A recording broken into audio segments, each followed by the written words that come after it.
함께 좀 살펴보도록 하겠습니다. 이 아가서는 여러분이 혹시 읽어보시면 알겠지만 대단히 어려운 성경입니다.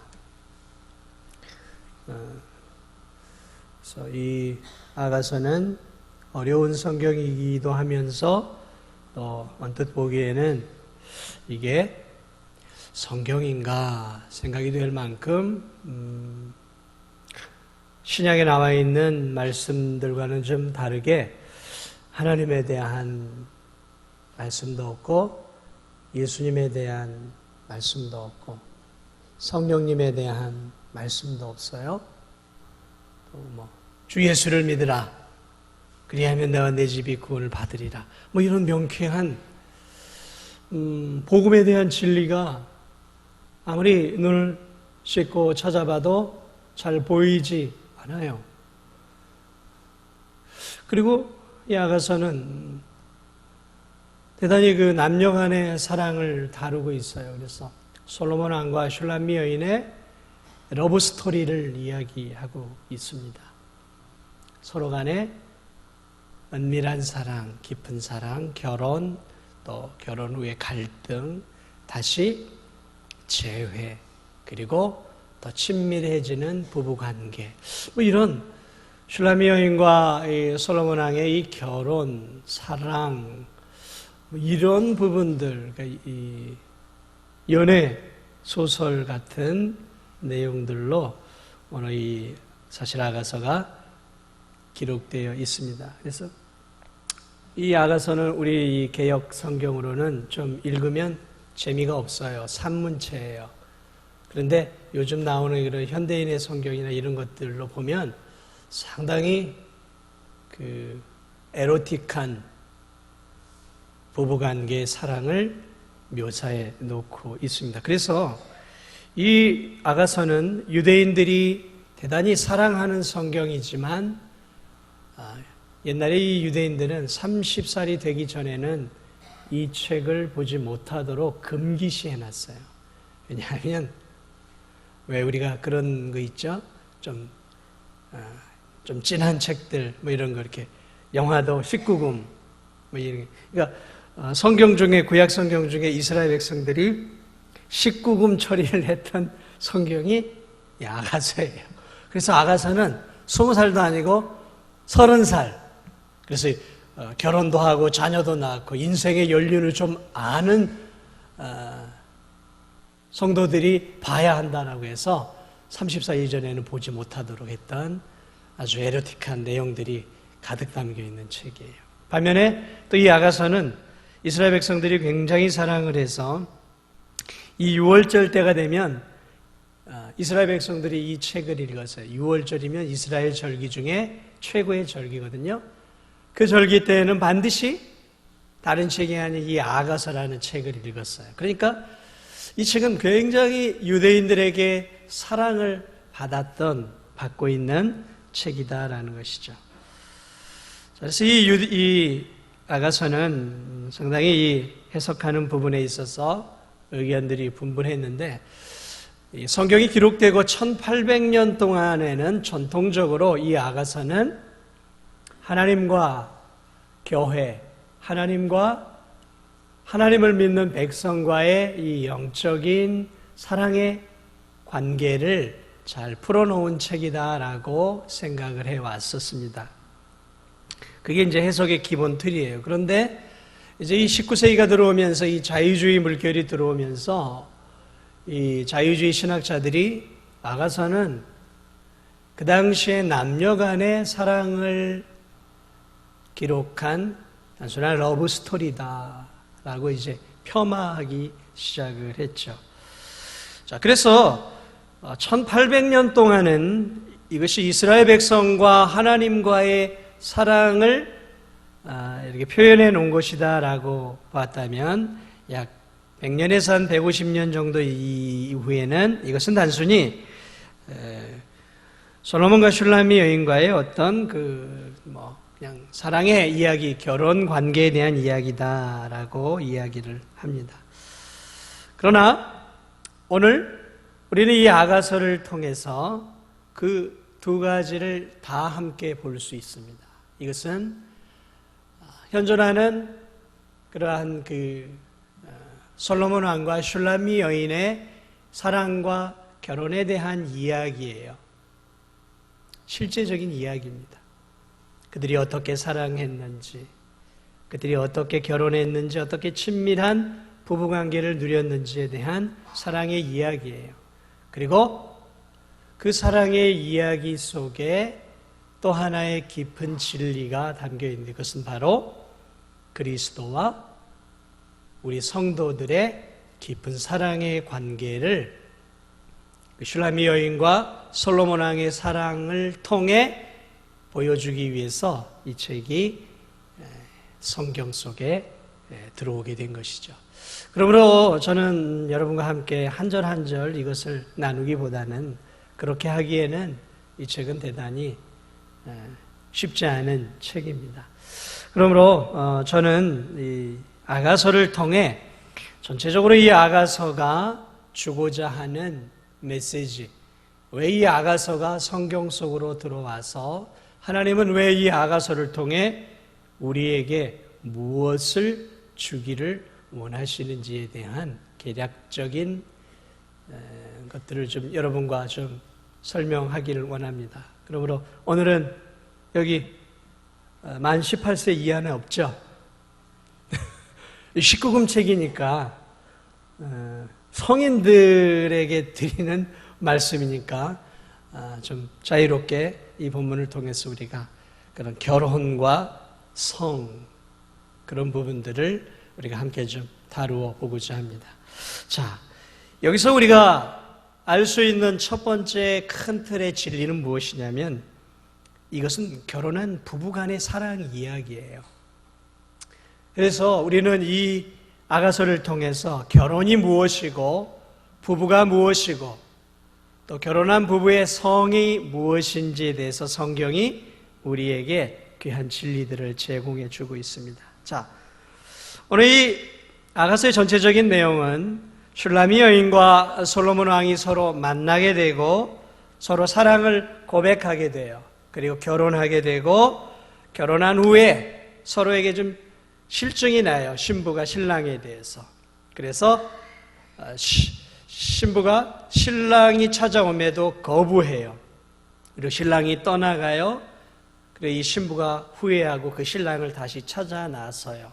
그리고 다시 재회하고 이 사랑이 깊어져 가는 이 부부관계, 결혼관계에 대한 이야기들이죠. 그러니까 한 남자와 한 여자가 서로 만나 서로 사랑을 하게 되고 그 사랑이 깊어져서 결혼을 하게 됩니다. 그런데 결혼 생활하다 보니까 지루함이 생겨요. 신부가 신랑이 돼. 그래서 갈등 관계가 생겨요.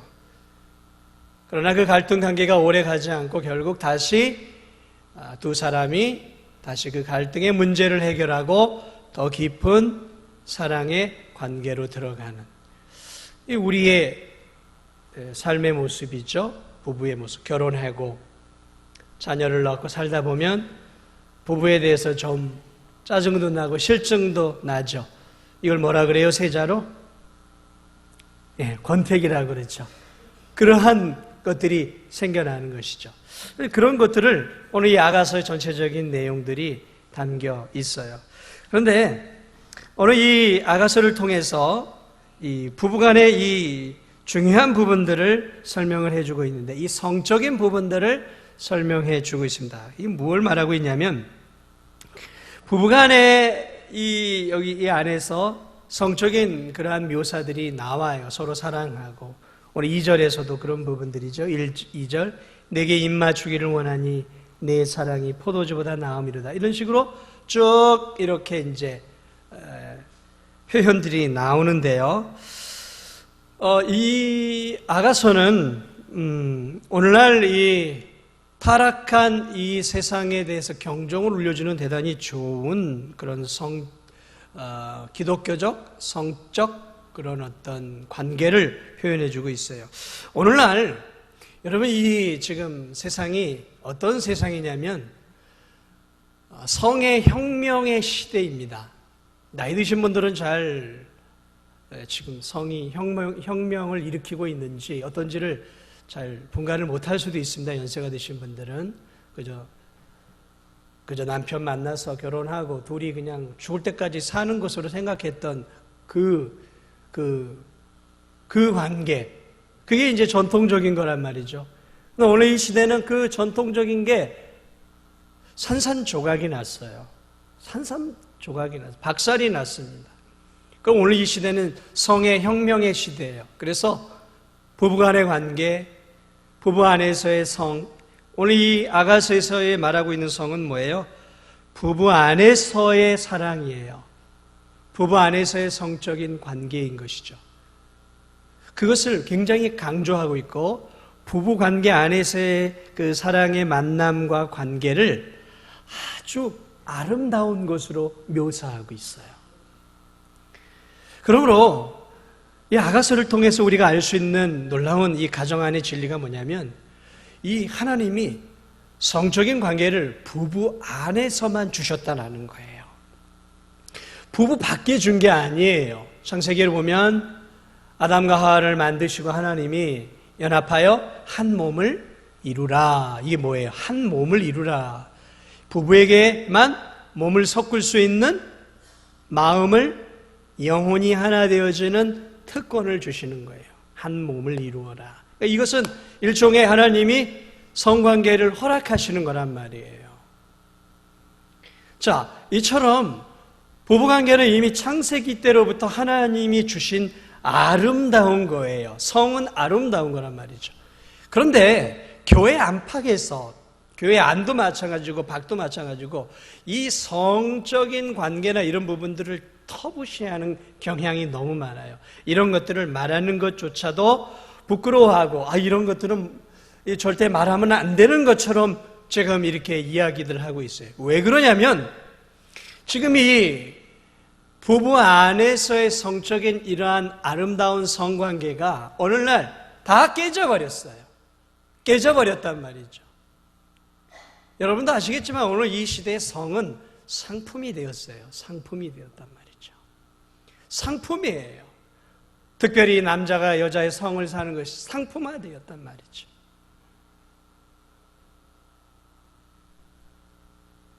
그래 이 성은 이제는 이렇게 말하기가 부끄러워하는 것으로 전락이 되어 버렸어요. 동성애, 남자와 남자, 여자와 여자가 서로 사랑을 나눠요. 육체적인 사랑을 나눠요. 그리고 해마다 서울 시청 앞에서 속옷 하나만 달랑 걸치고 우리에게도 자유를 달라, 성의 자유를 달라, 그렇게 이렇게 부끄러운 모습으로 성의 자유를, 우리도 결혼을 허락해 달라, 이렇게 이제 퍼레이드를 하죠. 좀 이렇게 큰 대도시마다 1년에 한 차례씩 그렇게 동성애자들이 퍼레이드를 해요. 그리고 그것들이 영향력이 있어서 지금 국회에서는 그렇게 지금 이 동성애 부분을 지금 허락하려고 하는 방향 쪽으로 지금 가닥을 잡고 가고 있어요. 그래서 지금 기독교에서 지금 이것들을 예의주시하고 이것들을 막기 위해서 굉장한 노력들을 하고 있어요. 언제 무너질지 몰라요. 지금 대한민국 이미 서구나 유럽, 저런 미국 같은 데서는 그게 다 무너졌어요. 그래서 동성애 주교도 있고요. 동성애자가, 남자가 남자랑 사랑을 하는 사람이 강대에서 설교를 하고 앉아 있어요. 지금 저 유럽은. 지금 우리 새벽마다 레이기를 하는데 그렇게 되면 어떻게 되는 줄 아세요? 하나님이 죽이라 그랬어요. 죽이라고. 하나님이 죽이라 그랬단 말이죠. 그런데 그런 사람이 지금 주교가 돼가지고 많은 성도들에게 설교를 하고 있는 세상이 되었단 말이죠. 지금 이 시대가요, 기가 막힌 시대예요. 우리의 이 상상을 초월하는 시대에 지금 우리가 살고 있어요.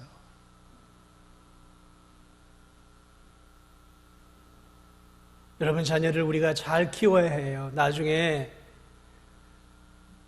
믿지 않는 자녀들, 부모들 피눈물 날지 몰라요. 아들이 남자친구 데려와서 아버지, 어머니, 저 이 사람이랑 결혼하겠습니다. 이런 시대라고요, 지금이요. 딸이 여자를 데리고 와서 엄마 아빠 나 이 여자랑 결혼할 거예요. 허락해 주세요. 지금 이런 시대라니까요. 있을 수 없는 일들이죠. 근데 일어나고 있어요. 실제적으로. 이것이 만약에 법을 통과하게 되면 걷잡을 수 없습니다. 이제 지금 법으로 통과가 되지 않으니까 드러내지 않고 그렇게 같이 살고 있지. 무서운 시대예요. 오늘 여기서 이 아가서는 아름다운 부부 관계를, 결혼의 관계를 우리에게 분명하게 알려주고 있잖아요. 한 남자 슐라미 여인과 이 솔로몬 왕이라는 한 남녀의 관계 속에서 그런 아름다운 사랑의 성이 아름답다라는 것들을 아름답게 묘사하고 있습니다. 사랑하는 여러분, 성은 하나님이 부부에게만 준 특별한 선물이에요. 그러나 그 아름다운 성이 부부관계를 넘어서 바깥으로 나오면 그것은 더러운 거예요. 더러운 거예요. 물고기가 물속에 있을 때 아름다운 것이지, 물고기가 물속을 빠져나와서 이 바깥으로 던져져 있으면 그 물고기 더러운 물고기예요.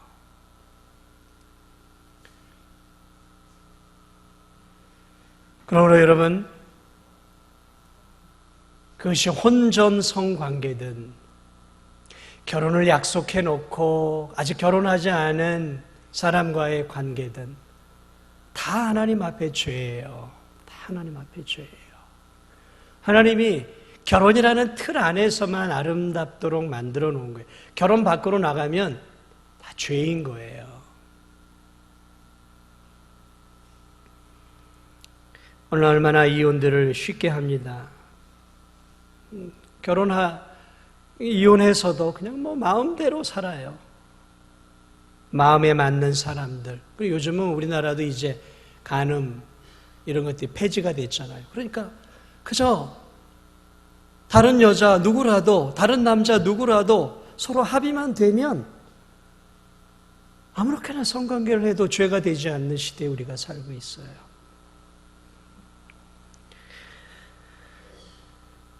그러므로 오늘 여기서 성경은 우리에게 성은 부부 안에서만 허용되는 것임을 이 아가서는 우리에게 아주 세밀하게 보여주고 있는 것이죠.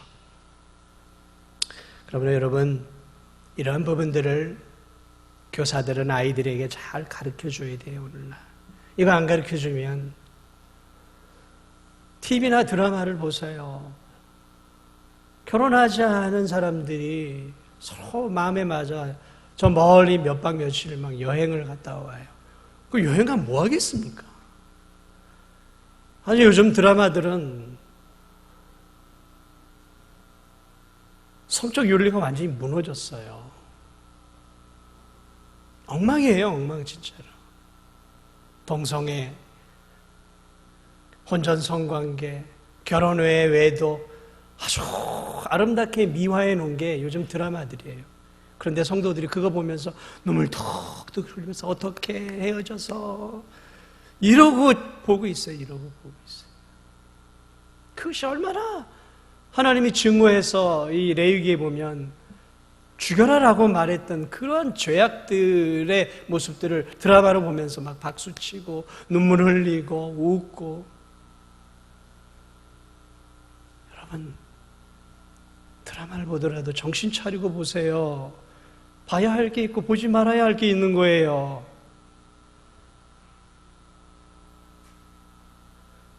삼각관계 보면서 막 가심시리하고.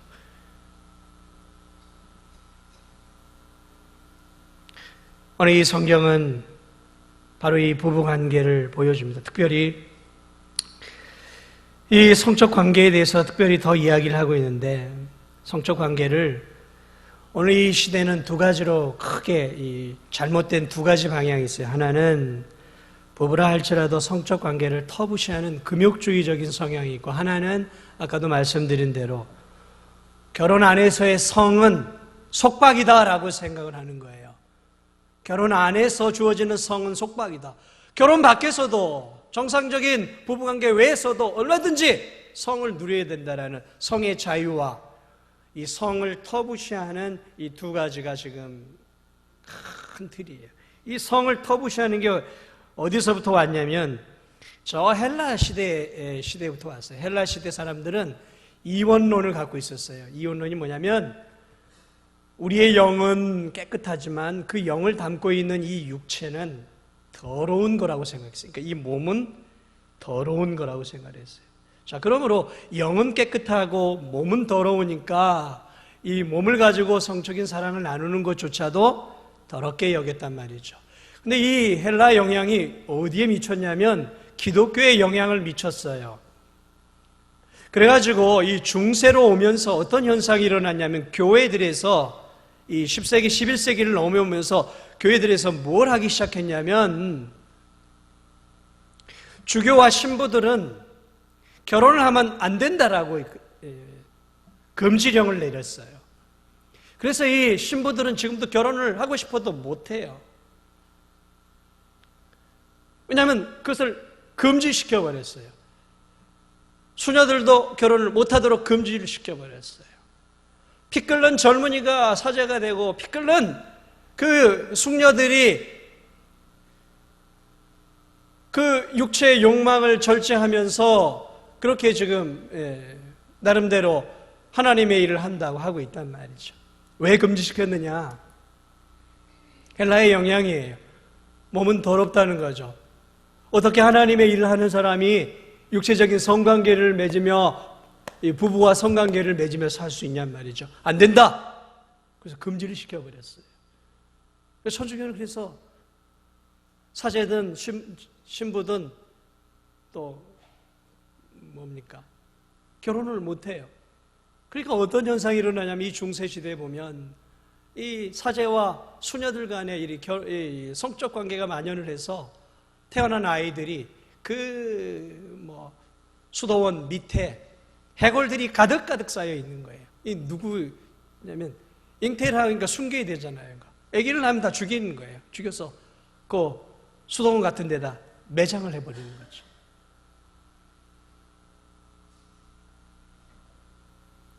그러겠죠. 그 욕망을 분출을 해야 되는데 그걸 저희들이 분출할 수 있겠습니까? 지금도 그런 일들이 지금 비일비재해요. 그런 그 개종한 그러한 신부들이라든지 이러한 책들을 이렇게 보면은 지금도 그래요.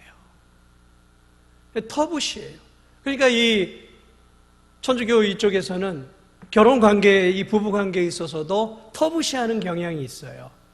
아름답게 묘사를 안 해요.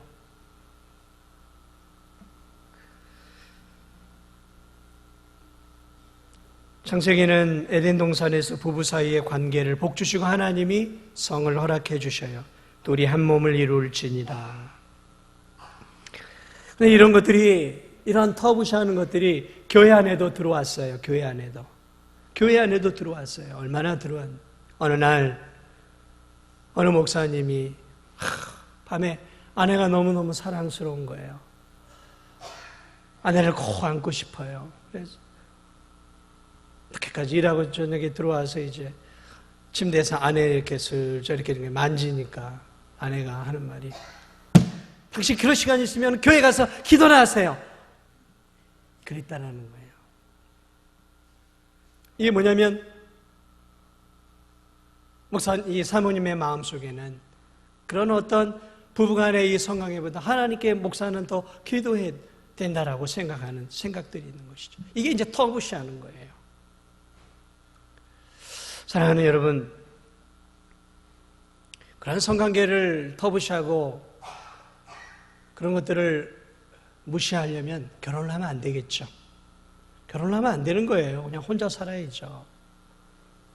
혼자 살아야 되는 것입니다.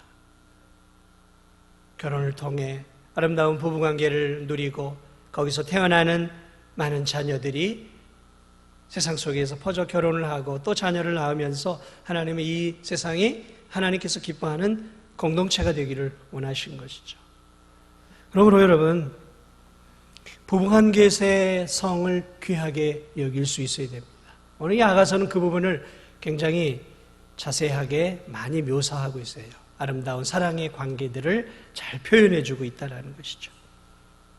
그러므로 부부 외에는 그 어떤 성도 관계도 허락이 되어서는 안 되지만 부부 안에서는 그러한 친밀한 성적인 관계가 아주 자연스럽게 이루어져야 되는 거예요. 그것을 성경이 우리에게 말해주고 있다는 것이죠. 그러므로 아내들은 남편이 그러한 것들을 요구할 때 기쁨으로 받을 수 있어야 되는 거예요. 그것이 성경이 요구하는 진리인 것이죠. 하나님은 부부관계를 통해서 성적인 관계만이 아니라 그 관계를 통한 이 친밀함을 원하고 있어요. 이 아가서에도 보면 그저 이 두 사람이 서로 육체를 탐하고 있는 것이 아니라 오늘 이 두 사람이 서로 간에 많은 대화를 해요. 너는 참 너의 유방은 쌍태 노루새끼 같고 너의 입술은 어떻고 사랑의 이 표현들을 해요. 그럼 그 사랑의 표현에 대해서 답을 해요. 그래서 이 서로 간에 아름다운 서로가 서로를 사랑하는 말들을 많이 해요. 서로가 서로를 사랑하는 말들을 많이 해요. 그리고 그 서로 사랑하는 대화를 통해서 그들이 자기들의 욕망, 갈망, 필요와 소원 이런 것들을 이야기를 하면서 서로 대화를 통해 서로가 오고 가요. 그리고 사랑하는 자가 부르면 그 사랑받는 자가 반응을 해요. 사랑받는 자는 말하고 사랑하는 자는 또 듣고 대답을 해요. 그리고 이 아가서를 보면 슐라미 여인과 이 솔로몬 왕이 보면 대단히 대화를 많이 해요. 친밀해요. 이게 뭘 얘기하냐면 부부관계는 단순하게 육체적인 관계가 만이 아니라 이 마음과 마음이 오고 가고 영혼과 영혼이 오고 가고 대화를 통해서 친밀한 사이가 되어야 하는 것을 전제해 주고 있는 것이죠. 친밀한 사이. 그리고 그 친밀함 속에서 육체까지 하나가 되면서 서로가 하나님이 처음에 원하셨던 그러한 하나됨의 그 깊은 진리를 맛보도록 아가서는 우리에게 그러한 것들을 가르쳐 주고 있는 것이죠. 그러니까 부부관계를 어떻게 해야 하는지. 그저 육체적인 그건 짐승도 하는 거잖아요. 짐승도. 그러나 사람의 차이가 무엇입니까? 사람은 단순한 육체 관계만을 누리는 것이 아니라 서로 간의 대화를 통해 친밀해지고 마음과 마음이 오고 가고 영혼과 영혼이 오고 가면서 깊은 이미 영적으로 심적으로 하나가 되어지는 거예요. 그리고 그 하나됨 가운데에서 육체까지 하나가 되어지면서 하나님이 한 몸을 이루라는 그것을 이루어가는 것이죠. 그래서 오늘 이 아가서는 바로 이 어떻게 부부관계를 맺어가야 하는지에 대한 그런 부분들을 두 사람의 아름다운 사랑을 통해 우리에게 잘 보여주고 있는 것이죠. 사랑하는 여러분, 아담이 하와를 처음 봤을 때 뭐라고 이야기하냐면 내 뼈 중에 뼈요 살 중에 살이다라고 고백을 하게 됩니다. 바로 이러한 뼈 중에 뼈요 살 중에 살이라는 것은 단순하게 육체적인 관계만이 아니라 이미 깊은 친밀한 대화를 통해 서로가 마음이 오고 가야 하고 서로가 영적으로 하나가 되어질 때 그러한 내 뼈 중에 뼈요 살 중에 살이라는 그러한 고백을 할 수 있는 것이죠. 그래서 이것을 통해서 그러한 부부관계를 보여주고 있습니다.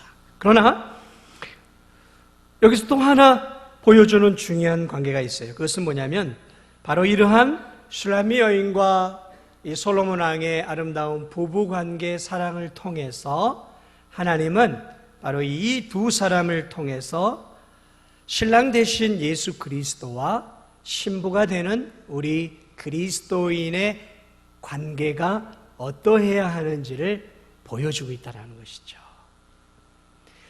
신랑 되신 예수 그리스도, 신부된 우리 교회, 성도, 그것은 우리가 알고 있는 것처럼 에베소서에서 표현하는 것처럼 그 모형적인 것이죠. 그러한 모형적인 관계를 통해서 그리스도와 우리가 어떠한 사랑의 관계를 누려야 하는지 그것을 우리에게 잘 설명해 주고 있는 것이죠. 아까도 말씀드렸죠. 부부는 서로 깊은 대화를 해야 되는 거예요. 하나님과 우리 사이도 서로 간에 오고 가야 하는 것이죠. 우리는 기도를 통해, 하나님은 말씀을 통해 하나님과 우리 사이가 오고 가야 하는 것이죠. 그래서 대화를 통해서 서로 뜻이 하나가 되어지는 것이죠. 그리고 그러한 대화를 통해서 우리가 하나님을 향한 사랑이 뜨거워져 가고 하나님도 우리를 향한 여전한 사랑이 뜨거워지고 그 하나님의 사랑을 우리가 뜨겁게 경험할 때 우리는 그 사랑을 가지고 하나님의 영광과 하나님의 나라를 위하여 내 삶을 하나님께 드리는 희생적이고 헌신적인 사랑을 사는 것이죠. 하나님께서 그리스도를 통해서 신랑 되신 예수 그리스도께서 우리를 위해 십자가의 죽음으로 그 놀라운 헌신의 사랑을 보여주었던 것처럼 바로 남편 되는 사람은 예수 그리스도의 그 희생의 사랑으로 아내를 품고 사랑해야 하는 것이고 그리고 그 사랑을 받은 교회가 그 예수 그리스도, 신랑 되신 예수 그리스도를 위해 자신을 드려 온몸을 다해 그리스도를 위해 사랑하고 살았던 것처럼 아내는 남편을 그렇게 헌신적으로 사랑하며 사는 것. 그래서 이 부부관계의 아름다운 그런 모습을 통해 바로 하나님은 그리스도와 우리들의 아름다운 사랑의 삶을 자세하게 묘사해 놓고 있는 것이죠. 그게 아가서가 우리에게 보여주는 놀라운 진리입니다. 그래서 그 사랑이 얼만큼 농도가 깊어야 되냐면 우리 마지막으로 한번 보죠. 아가서 8장을 보세요. 아가서 8장 6절과 7절은 부부간의 사랑이 어떠해야 하는지 뿐만 아니라 그리스도와 우리와의 사랑이 어떤 사랑이 되어야 되는지 잘 설명을 해주고 있어요. 우리 함께 읽어보겠습니다. 너는 나를 도장같이 마음에 품고 도장같이 팔에 두라. 사랑은 죽음같이 강하고 질투는 수월같이 잔인하며 불길같이 일어나니 그 기세가 여호와의 불과 같으니라. 많은 물도 이 사랑을 끄지 못하겠고 홍수라도 삼키지 못하나니 사람이 그의 온 가산을 다 주고 사랑과 바꾸려 할지라도 오히려 멸시를 받으리라. 옛날 사람들은, 이 당시의 사람들은 늘 도장을 가지고 다녔어요. 너는 도장같이 마음에 품고 도장같이 팔에 두라. 누구를요? 사랑의 대상을 마음에 늘 품고 다니라는 것이죠. 신랑이 신부를 늘 생각하고 품고 있고 또 신부는 신랑을 늘 마음속에 사랑의 대상으로 품고 살아야 한다는 것이죠. 그리스도께서 우리를 그 마음에 품고 계신 것처럼 우리가 그리스도를 늘 마음에 모시는 것처럼 그렇게 사랑해야 한다는 것이죠. 늘 남편은 아내를 마음에 두고 살아야 하고 남편도 사랑의 대상으로 아내를 마음의 중심에 두고 살아야 하는 것이죠. 계속해서 두 사람의 사랑을 막을 방법이 없다. 또 이렇게 얘기하고 있죠. 사랑은 죽음같이 강하고 질투는 수월같이 잔인하며 이 부부간의 사랑은 죽음에는 끊을 수 없는 사랑이다라는 것이죠. 죽음같이 강력한 사랑이다라는 것이죠. 이게 부부의 사랑이다라는 것이죠. 이게 바로 그리스도와 우리의 사랑이다라는 것이죠. 그리고 그 두 사람 사이에 누군가가 끼어들면 질투가 수월같이 죽음같이 잔인하게 나타나는 것이죠. 부부 사이에 누군가가 끼어들면 그건 삼각관계예요. 그러면 그 질투가 불처럼 타오르는 게 맞는 것이죠. 그래서 성경에서도 이스라엘 백성들을 향해 하나님이 늘 뭐라고 얘기하냐면 나는 질투하는 하나님이라고 말해요. 왜 질투를 해요? 이스라엘 백성들을 사랑하기 때문에, 이스라엘 백성들의 사랑을 받기를 원한단 말이에요. 근데 그 이스라엘 백성들이 우상을 자꾸 섬기니까, 하나님이 그 사랑을 빼앗기니까 하나님이 질투하시는 거예요. 내 아내가, 내 남편이 다른 여자에게 눈을 돌리고 있다면 그 아내가 그걸 바라보고 그럴 수 있지 하고 넓은 마음으로 받아준다면 이게 정상적인 아내입니까? 아니죠. 질투가 불타올라야 되는 거예요. 그렇지 않습니까? 그게 참된 사랑인 것이죠. 그렇다는 거예요. 서울같이 불길같이 일어나니 그 기세가 여호와의 불과 같으니라. 여호와의 불길과 같단 말이죠. 여호와께서 배역하는 그 이스라엘 백성들을 향해 불길처럼 노를 발하셨어요. 그리고 분노하시고 때리시고 돌이키시는 그 여호와의 불길과 같은 사랑, 그 사랑을 말하고 있는 것이죠. 많은 물도 이 사랑을 끄지 못하고, 아무리 많은 물로 이 불길같이 타오르는 이 남녀의 사랑, 하나님과 우리의 사랑을 어느 누구도 끄지 못한다는 거예요. 홍수라도 삼키지 못한다는 거예요. 누구와 누구의 사랑이요? 부부의 사랑을 넘어 하나님과 우리의 사랑을, 그리스도와 우리의 사랑을 홍수나 불길도, 홍수나 그 어떤 것도 끌 수 없다는 것이죠. 그래서 로마서 8장 37절 8절은 9절은 우리에게 그리스도의 우리를 향한 사랑이 홍수라도 삼키지 못하고 많은 물도 이 사랑을 끄지 못한다는 이 표현을 로마서 8장 37절부터는 이렇게 표현을 하고 있어요. 뭐라고 표현하고 있는지 잘 들어보시기 바랍니다. 그러나 이 모든 일에 우리를 사랑하시는 이로 말미암아 우리가 넉넉히 이기느니라. 내가 확신하노니 사망이나 생명이나 천사들이나 권세자들이나 현재일이나 장래일이나 능력이나 높음이나 깊음이나 다른 어떤 피조물이라도 우리를 우리 주 그리스도 예수 안에 있는 하나님의 사랑에서 끊을 수 없느니라. 바울은 바로 이 아가서에 나와 있는 이 말씀을 다시 어떻게 표현하고 있냐면, 천사들이라도 하늘의 권력자들이라 할지라도 생명이라 할지라도 사망이라 할지라도 현재일이나 장래일이나 능력이나 높음이나 그 어떤 피조물도 하나님과 우리 사이에, 예수 그리스도와 우리 사이에 연합된 이 사랑을 끊을 수 없다라고 표현해주고 있는 것이죠. 그렇습니다. 부부간의 사랑이 이런 사랑이 되어야 되는 거예요. 오직 서로만을 사랑해야 되는 것이죠. 죽기까지 사랑하는 것이죠.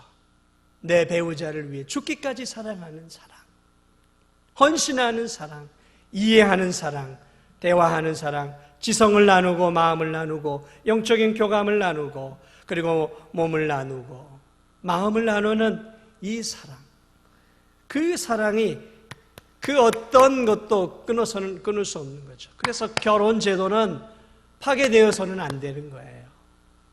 왜요? 그것은 바로 끊을 수 없는 하나님과 우리 사이의 사랑을 표현해주고 있기 때문에 그래요. 그래서 결혼은 바로 하나님이 우리를 향한 사랑의 모형인 거예요. 모형. 여러분, 이 아가서는 우리에게 바로 이 두 가지를 함께 알려주고 있습니다. 부부사랑과 아울러 하나님과 우리 사이의 사랑이 어떠해야 하는지, 이것을 우리에게 잘 보여주고 있습니다. 그러므로 이 아가서를 읽을 때 그러한 두 가지를 같이 보면서 여러분이 이 아가서를 읽어나간다면 이 아가서를 통해 우리가 아름다운 부부관계, 그리고 한 걸음 더 나아가 우리의 신랑이 되신 예수 그리스도와 우리의 아름다운 관계를 저는 만들어갈 줄 믿습니다. 네, 우리 함께 찬양 드리도록 하겠습니다. 찬송가